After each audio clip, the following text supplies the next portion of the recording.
اعوذ باللہ من الشیطان الرجیم، بسم اللہ الرحمن الرحیم۔ اردو 99 کے معزز ناظرین کرام، السلام علیکم ورحمۃ اللہ وبرکاتہ۔ آج ہم ایک مشکل دور سے گزر رہے ہیں، ایک ایسی بیماری جو چائنا کے شہر ووہان سے شروع ہوئی اور اس نے دیکھتے ہی دیکھتے پوری دنیا کو اپنی لپیٹ میں لے لیا۔ آج دنیا کے ترقی یافتہ ممالک نے اس کے سامنے گھٹنے ٹیک دیے ہیں۔ کسی ملک کے پاس اس کا علاج نہیں ہے۔ جو جتنا ترقی یافتہ ملک ہے اس میں اتنے ہی زیادہ مریض ہیں۔ امریکہ، اٹلی، فرانس، چائنا اصل میں ایسا چھوٹا سا وائرس ہے جس کو ہم اپنی آنکھ سے دیکھ بھی نہیں سکتے۔ ایسی تکلیف جو ایک ہی وقت میں پوری انسانیت پر مسلط ہو جائے وہ عذاب الہی ہوتا ہے۔ میرے بھائیو، اس کی وجہ ہمارے برے اعمال تو نہیں؟ کیا اللہ ہم سے ناراض ہے؟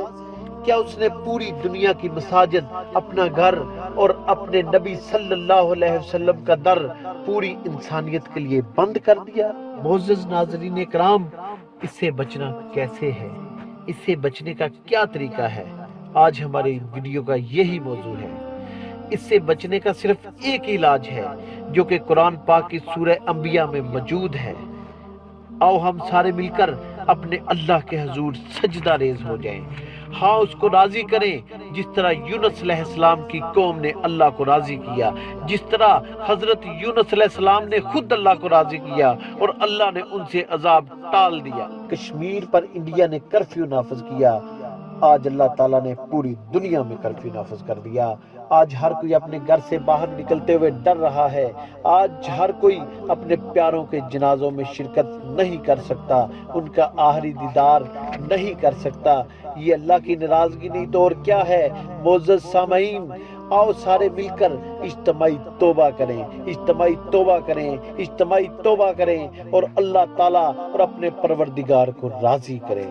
اور صرف وہی ہے جو ہمیں اس عذاب سے نجات دلا سکتا ہے، جس طرح اس نے حضرت یونس علیہ السلام کی قوم کو نجات دی، جس طرح اس نے حضرت یونس علیہ السلام کو مچھلی کے پیٹ سے نکالا۔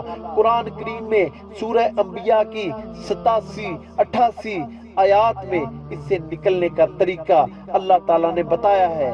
وہ یہ ہے، گر گرا کر معافی مانگے، لا الہ الا انت سبحانک انی کنت من الظالمین۔ اے اللہ، تیرے سوا کوئی معبود نہیں، تو پاک ہے۔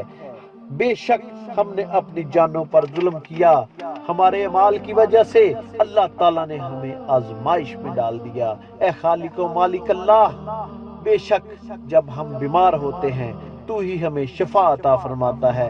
اے اللہ، تو ہی ہے جس نے حضرت نوح علیہ السلام کی کشتی کو محفوظ رکھا جبکہ ساری دنیا تباہ ہو گئی۔ اے اللہ، تو ہی ہے جس نے حضرت ابراہیم علیہ السلام کے لیے آگ کو ٹھنڈا کر دیا۔ اے اللہ، تو ہی ہے جس نے حضرت موسیٰ علیہ السلام اور اس کی قوم کو فرعون سے بچایا اور فرعون کو پانی میں غرق کر دیا۔ اے اللہ، تو ہی ہے جس نے غزوہ بدر میں فرشتوں کو بھیج کر چند مسلمانوں کو ہزاروں کے لشکر پر فتح عطا فرمائی۔ اللہ، ہمیں معاف فرما دے، اس عذاب سے نجات عطا فرما دے۔ بے شک تیرے علاوہ کوئی بھی ہمیں اس عذاب سے نہیں بچا سکتا، نہیں بچا سکتا۔